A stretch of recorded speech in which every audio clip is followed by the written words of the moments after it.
Thanks for joining us today for our next webinar in our regularly scheduled spring webinar series. My name is Hillary Wicks. I'm the Marketing and Communications Specialist here at America Outdoors.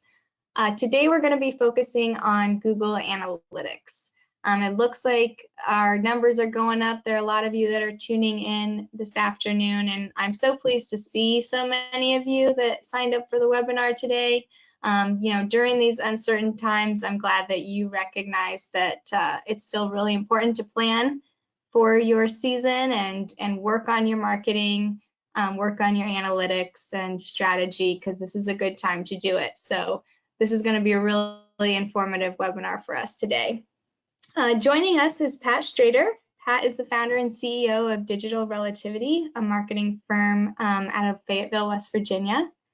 And we're really lucky to have him today. Some quick reminders for you. We do have one more webinar in our regular scheduled spring series. We've got optimizing your Google My Business page for local SEO, which will take place April 14th at 1 p.m. Eastern. And we have the Women of AO virtual hangout, which will be April 9th, also at 1 p.m. Eastern.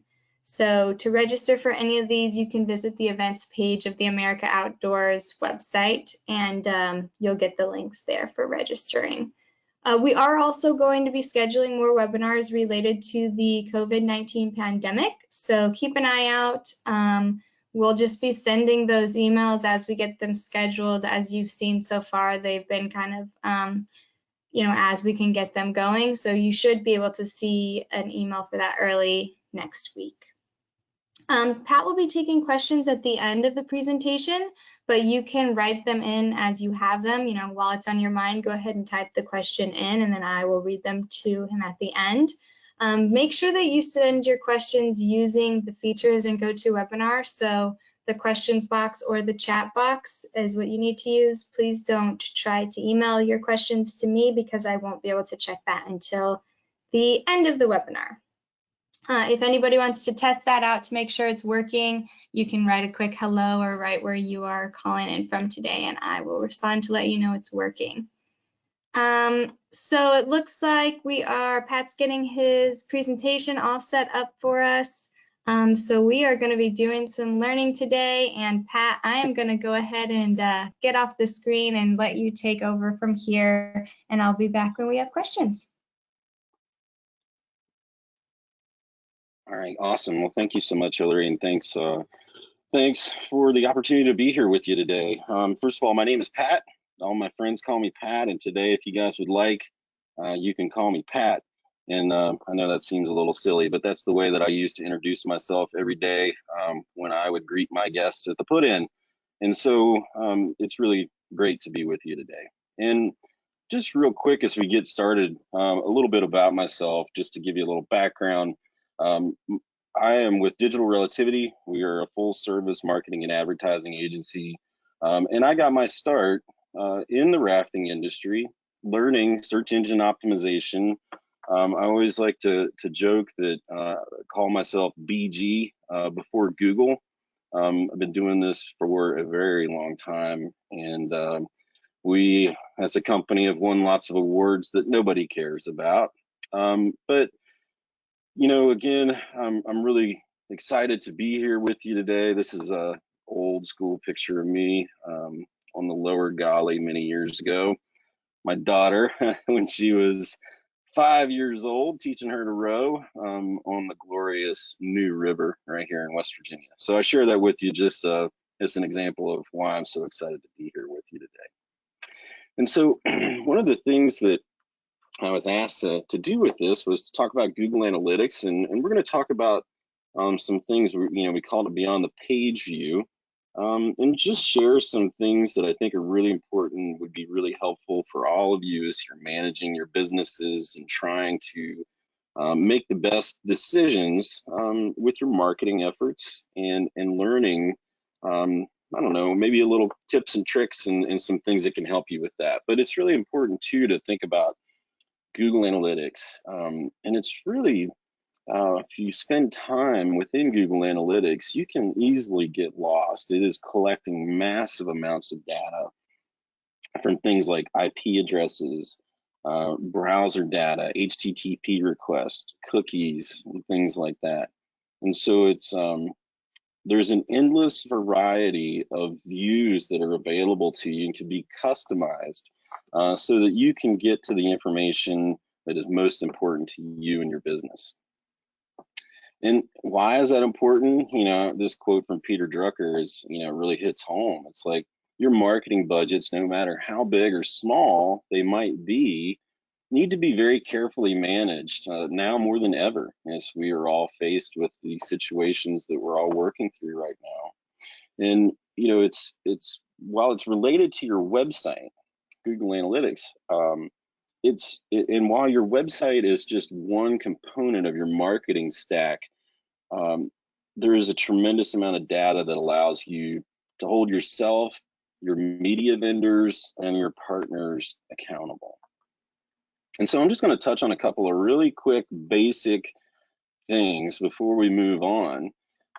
But usually this screen that I'm sharing is where a lot of people, I think, find themselves when they go into Google Analytics, because frankly, it can be sometimes intimidating to have all these options available to you. But just a quick recap, the page view, and while we're not going to dwell on that, page views are a very top level metric, and it is exactly what it sounds like. It is one of the pages on your website being viewed. We find this to be, it's a very important metric to follow, but we find it to be a bit of a vanity metric. And oftentimes we'll see people that they'll only want to report out on page views because it always, or it should be at least, your number of page views should be a pretty strong number. But there's much more to it, and there's a lot more nuance that, again, hopefully we can kind of have a discussion about today. But also it's important to note that sessions are very, very important, as well as your new users. So, many of us used to see this referred to as uniques, but your new users are just that. These are folks that are unique to your website. The sessions is the time that they spend on your website. If somebody if somebody is inactive on your website for 30 minutes, it's going to automatically terminate that session. If they came back after that, it's going to register as a second session. Interestingly enough, too, that if a viewer leaves and comes back within that 30-minute window, it's counted as the same session. So I just always like to share that information just to clarify exactly what those sessions are. Bounce rate is another number, or a metric rather, that you hear a lot of folks discussing. It is a very important thing. And one thing that I would like to caution, again, is looking at your bounce rate based only upon site-wide data. And I'm going to show you a couple things here in a minute about how you can drill down into that, because there might be some pages that still have terrible bounce rates. Maybe you have a bunch of pages with terrible bounce rates that are skewing that overall number for the pages that are really strong. So, some of the others too, number of sessions, these are all very straightforward. And the average session duration is something that's, I feel, very interesting to consider. In some cases, you'll see really high time on site, which can be slightly misleading at times, in the sense that it's taking people longer to find the information. So there's been instances that we have seen relaunches of websites that have been very carefully organized, had the information very carefully presented, and the average session duration would drop. And so in many cases, it's easy to perceive that as a negative, when in fact it means that you've done a very good job in building your website. So it's important to always take all of these metrics with a grain of salt. Don't just accept them, but spend a little time investigating them and learning a little bit more about what is under the hood. One of the first things that I wanted to discuss with you is conversions. Conversions come in a variety of forms, whether that be people subscribing to your email newsletter, people requesting a travel guide or catalog, or they can be behavioral based. So we'll sometimes see folks set them up in that way, that it's based upon the number of pages they viewed, for example. But more importantly, I think for you all, is connecting your reservation systems so that you can attribute activity and marketing campaigns and efforts to actual dollar amounts. And so I encourage you all, if you have not already done that, to connect with your booking vendors, the booking engines, and work with them to ensure that you are able to capture that information within analytics for that activity that's happening on your website.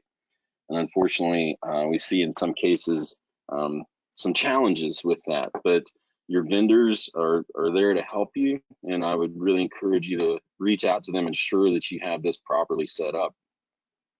The screen that I'm showing here, this is within the admin panel. When you go into analytics, down on the bottom left, you're going to see the little gear icon, and it helps you get into this section, the admin section of analytics. And this is where you can set up your own goals. And so I want to also encourage you to really spend some time thinking about what it is that you want people to do when they come to your website, so that you're not just arbitrarily setting up goals that may not be relevant, and that may be something that wasn't completely thought out. And for example, I have at times seen, well, I'm going to set a goal for 10 pages because if somebody viewed 10 pages, that must be good. And I just encourage you to spend a little more time thinking about the things that you want people to do, so that you can more accurately understand some ways that people are using your website, the campaigns and your efforts that are actually converting into customers. One of the next things that's really important to look at is when you look at a certain report, when you drill in, you can look at where the traffic sources are coming from. And so in the previous slide, the source is the origin, which would be, as you can see, well, excuse me. So what I'm displaying here is the source medium, which is the combination of those two different things. So organic would be the source, and the medium would be Google in this example. And so I find these to be very important things to be looking at to see what's driving those traffic. And as you can see across, as you move across the side here, and how important it is to look at, in this example, transactions and revenue that are coming from those different sources in the medium. One of the things that I also wanted to point out here too, you'll notice direct as the second source. And I know that in my experience, I often see, or there's some confusion can easily be created when looking at the direct traffic. And one of the things that I wanted to point out about that, well, first of all, direct traffic would be somebody coming, typing in your domain name or coming to your website from a bookmark, if people still use those, but they're coming to you directly. But it also can be sometimes skewed. And that is when traffic sources are coming from a secured page to a non-secured page. And so make sure that, first of all, you need to make sure that you have your site encrypted. That's an HTTPS. Make sure that you have that in there. But if you have seen anything crazy with your direct traffic, I encourage you to kind of look at your link profiles and see if you can figure out where some of those are coming from, so that that can be corrected and you can more accurately give credit to the referrals, which would then be coming in as direct instead. I hope that y'all are using UTM codes. We call them campaign URLs in my shop. But a UTM code is simply a snippet that allows you to add on to the end of a URL to track the performance of campaigns, different content. And there's a number of different variants that you can put into these parameters. You can look, there's source, medium, campaign, even term and content. And there's a really simple tool. If you Google, Google Campaign URL Builder, you'll find a tool that will allow you to put all this information in there and automatically create these tracking campaign URLs for you.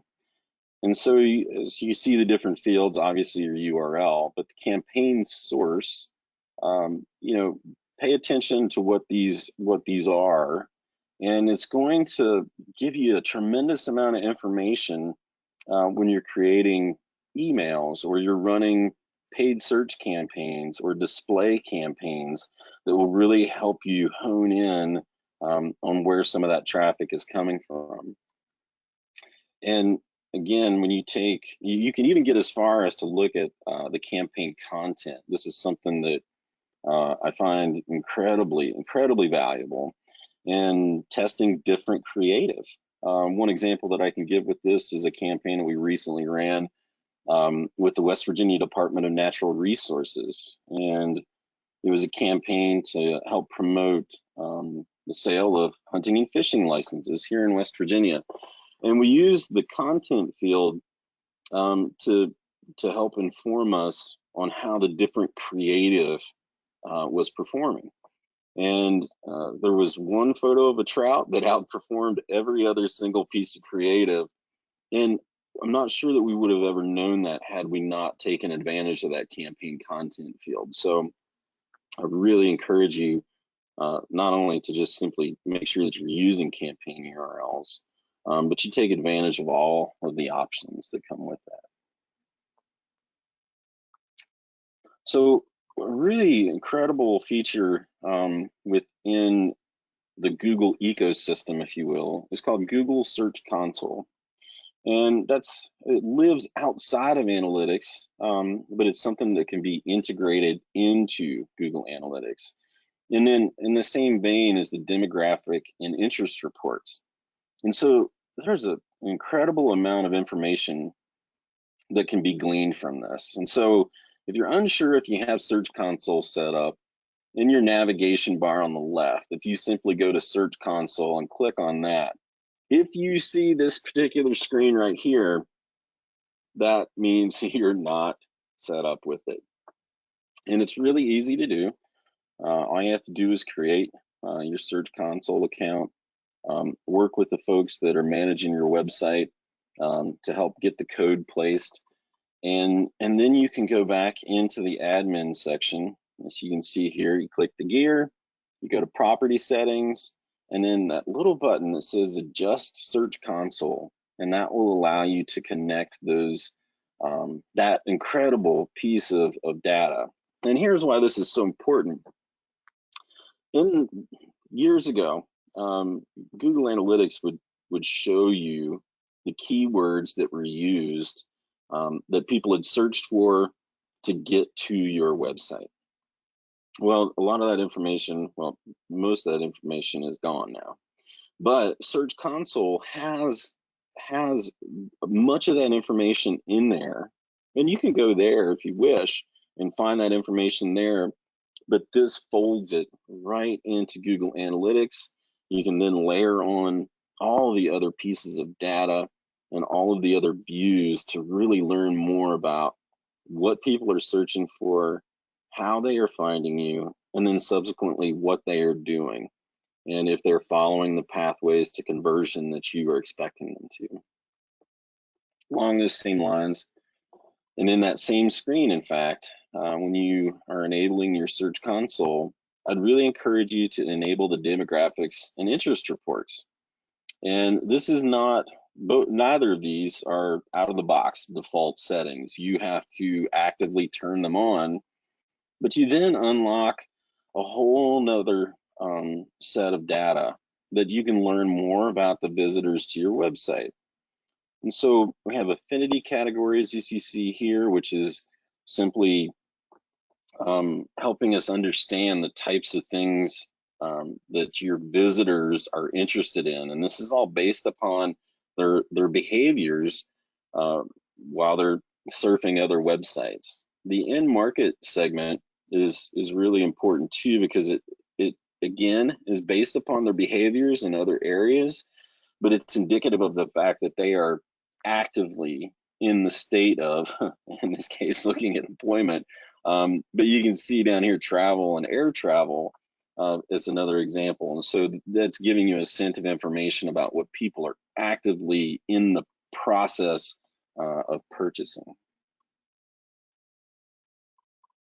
The other aspect of this is going to give you some information about age and gender. And this is also incredible information to help you better understand more about who it is that's using your website. But both of these two things, I think, have much more value than just simply looking at a graph about what the ages are. And that is giving you the opportunity to create segments and custom audiences based upon interest profiles, demographic profiles. And that's important for a number of different reasons. You can, again, set these segments up so that you can create groupings based upon, obviously, age and gender, but then other categories too, so that you can really refine how to track and measure certain groups of visitors to your website. So in this particular example, I set this to 25 to 34, male, California, from California. And so when you look at that, it gives you much more granular information about how that specific demographic is interacting with your website. And you'll notice in the top left little green drop down there, you can then begin layering in many other dimensions to further drill down in understanding how this segment is interacting with your website content. And I think that you'll find in many cases is that these different groups are going to be interested in very different types of, let's say, trips or pieces of content. It's really interesting to begin to drill down and just learn in a more granular level about how your efforts are working. One of the next components that I think is very important and I think often underutilized, the first would be annotations. And so when you are looking at that audience overview, you'll notice directly below the graph, there's a very inconspicuous arrow that you can click. And when you do that, it's going to open a field here. You'll notice over on the right, it says create new annotation. You'll notice that you have a date field there so that you can select the date. And I think that this is a really great way to track events. And when I'm referring to events, I'm not referring to like festivals, but things that are happening. For example, the current situation that we are in, of making annotation of when that started so that you can see how that is impacting things. But I think more importantly, in the future, a year, 2 years, 3 years from now, when you go back to look, you're working through your analytics and you see a sudden spike or a sudden dip, you can just simply click the annotations field without having to try and go back and jog your memory and dig through notes. And so I've seen this used in a variety of ways.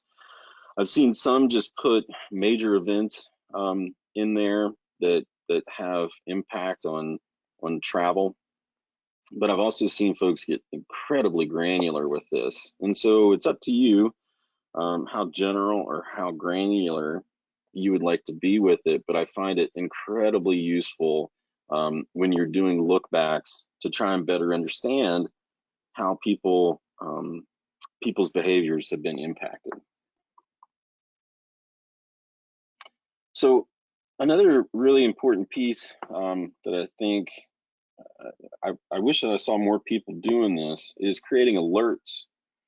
And so this would be something that you can set these up in a variety of ways, but you can set alerts, for example, to tell you if your traffic has dipped by a certain percentage or increased by a certain percentage. And I find this very useful because it's going to send you an email, because you may not be looking at the data every day, but there may be some big things happening that you're unaware of, that have a major impact and might present some incredible opportunities for you to take advantage of. So I'd really strongly encourage you to set up custom alerts so that you are staying on top of things, and that you don't ever want to go back a week later, 2 weeks later, and be like, why did we have that huge traffic spike? And then when you dig in, you found that you were mentioned on a TV show or something along those lines, and then it becomes a missed opportunity.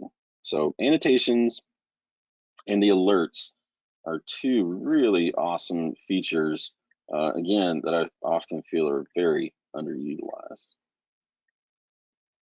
So the next thing to look about is navigation and the exits of your pages.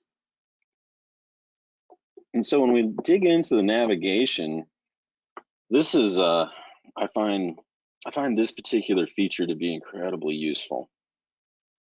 So if you'll notice, if you go under behavior and click in the site content and all pages, if you do that, it's going to give you a list of all the content on your website. It's going to give you all the metrics related to it. But and I apologize, I did not annotate this, but if you look right towards the very top, there's a tab that says navigation summary. And I find this incredibly useful because it's going to help you understand how people are working through your website. So the first arrow that you see on the left is showing you the previous page, oh, excuse me, the drop down in the center square is representative of the page itself. In this example, it's the shopping basket. But you can also then see the previous page and the next page path. And I think that drilling into these types of things can be incredibly helpful in understanding the pathways that people are using. It can help you identify potential issues with the navigation on your website, and present some things and some opportunities that you otherwise may overlook without, again, understanding exactly how people are moving through your website. So in the exit pages, this is always interesting too, in the sense of where are people dropping off? Where have they ended their journey on the website? And a lot of times, in this case, it's very, very obvious right here. You're going to see the home pages there. But you can further drill down from this particular view and learn more, again, about how people are interacting with your website. It can really help identify certain areas of your website that you need to be working on. So maybe you need to beef up some content. Maybe you need to rethink how many images or videos that you may have, and that is slowing the page down and forcing people then to exit. So I really encourage you to spend some time looking at where people are leaving your site, and hopefully it's going to be on a checkout page. But again, lots of useful information here. One other thing well, you know what, I'm going to back up for just one moment. So this is the exit page. This is for all users. And so this is site-wide. And then you'll notice on this next screen, coming back to the segments and the that we created from our demographics and from our well, all of that information we were talking about earlier with the segments and the custom audiences. You can then begin to sort in all the different views, not only the exit pages, but all the different views available to you to, again, help learn more about how that specific audience is interacting with your website. And again, I'm going to go back to the previous slide so that you can see the differences here. So again, this is site-wide, and you can notice when I go to the next that that list of those pages has changed pretty dramatically. And so I think that it's very, very useful in helping to dig further into, again, how people are interacting with your content. The last thing that I want to share with you, and before we open up to questions, is events. And so this one is just ever so slightly a little more challenging on the implementation side, but it's incredibly useful. and I think it's another example of a very underutilized component of analytics. And so what you can do with this is through some code, and I'll share a little bit more in just a second about that, by implementing some code on your website, by wrapping links, for example, you can then track some events that are otherwise not going to be so obvious to you. So you can track visitors that leave your site. You can track to a specific link. If somebody, for example, if you have your brochure or information in a PDF, it's one of those things that you can again track by just simply encoding the link in a different way. You can use this on call to action buttons on the website in a variety of different ways. And I encourage you to spend some time looking at how you can utilize these events to further learn more about how people are moving through your site and how they're interacting with your different pieces of content, and inform some decisions for you to improve pages, and again, just simply knowing more about the folks that are coming to your website. So the implementation on that, again, is slightly more difficult, but it's not impossible. The ways that we recommend to do this, and this is part of a whole nother conversation, is Google Tag Manager.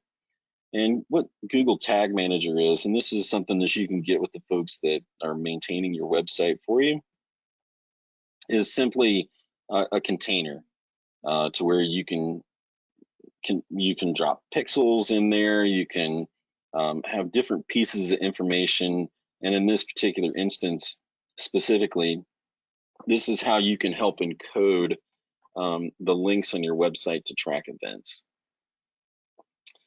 And so with that, I wanted to make sure to leave plenty of time for questions, because I know that, again, Google Analytics, when you really lift the hood and you start digging around, there is so much information that frankly can be challenging to navigate it all. And I wanted to just leave plenty of time for questions. Thanks, Pat. Yeah, everybody go ahead and write in your questions if you haven't done so already. We do still have a little bit of time, so we can get to some of those. I wanted to ask you, if someone is new to Google Analytics, or they're just trying to move past some of those preliminary page views, what are a couple of reports that you would start with and consistently track? Okay, great question. And so I'll come back to a couple of the examples that I gave on Source Medium. And so each one of the screenshots that I showed you were just a different view, a different report. And I really think that Source and Medium is something that's very, very important. But also, too, I can't stress the importance of Search Console. And, you see organic traffic, which is that traffic that's not paid, that's coming from somebody going to Google, searching for a term and coming to you, is incredibly valuable. And so it's very important to use that information to help determine what type of content you should be creating more of. So if you see a lot of visitor traffic coming in that's, with very specific terms, it's oftentimes you find it's a lot different than what you may think. And I know at times it can be challenging to trust some of that because of our convictions and what we feel that people are searching for. But that one is a really incredibly important one to me. Again, as more and more folks are relying heavily on content marketing, it can really help guide your content strategies. Great, thanks. Do you foresee Google changing things due to the pandemic? And, is this a good time to advertise, or how should people be adjusting on Google, or how they'll be seen on Google?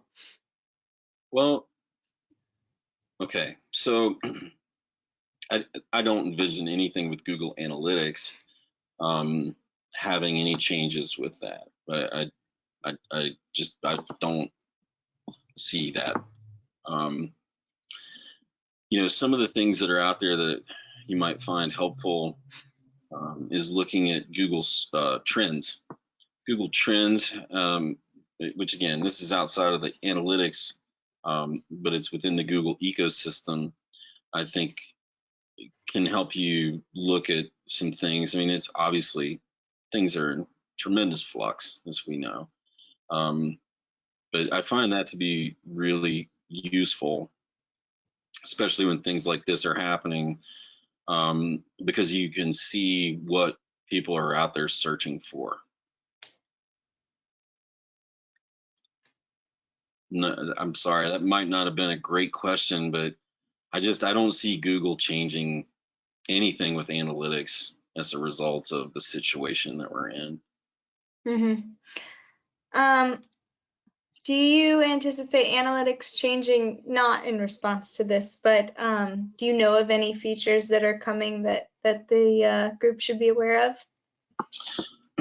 Yeah, there's some stuff that is coming related to attribution. And attribution is one of those things that's like, well, isn't everything in Google Analytics attribution? But I think that you're going to start to see more and more ways of tying in things that are not related to your website. As I had mentioned earlier, your website is now part of your marketing stack. It's not all of it. I know that many of you see this, that you have people that are booking trips with you that never visited your website, that are finding you through TripAdvisor or Yelp or just through Facebook. And so I think that we're going to start to see more opportunities for attribution to some of those sources that are not related to website traffic. Some of the other things that I see, some of you may be using this, but with Google stores, here's the one thing they do change a lot is they change the names of their products all the time, which is sometimes very frustrating.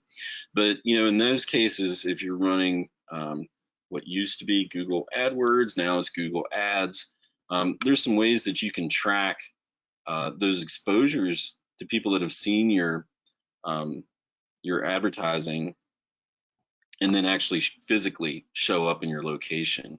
There's a number of different tools that are doing that. I'm not sure if any of you have ever heard of Arrivalist. We have worked with them a number of times on some of our state level and DMOs, tourism departments, which is a really interesting tool that allows to track exposures to your marketing messages and then actual arrivals within certain geographic locations based upon, for lack of a better term, the triangulation of your computer to your phone and then your device showing up in a specific location. So those are two things that I think you're going to continue to hear more and more about, because as marketers, we all need to be continuing to demand accountability. Great, thanks. Well, that looks like those are all the questions we have for now. So we'll go ahead and let everyone get back to their Friday, and hopefully you have good weather where you are. Pat, I want to thank you so much for being with us today and helping educate us about analytics. That was my pleasure. And again, I'm happy to help. You can see on your screen the link. Just simply visit that link and send me a message. And if I can help you, I would love the opportunity to do so. Perfect. Thanks, everybody. Have a good day.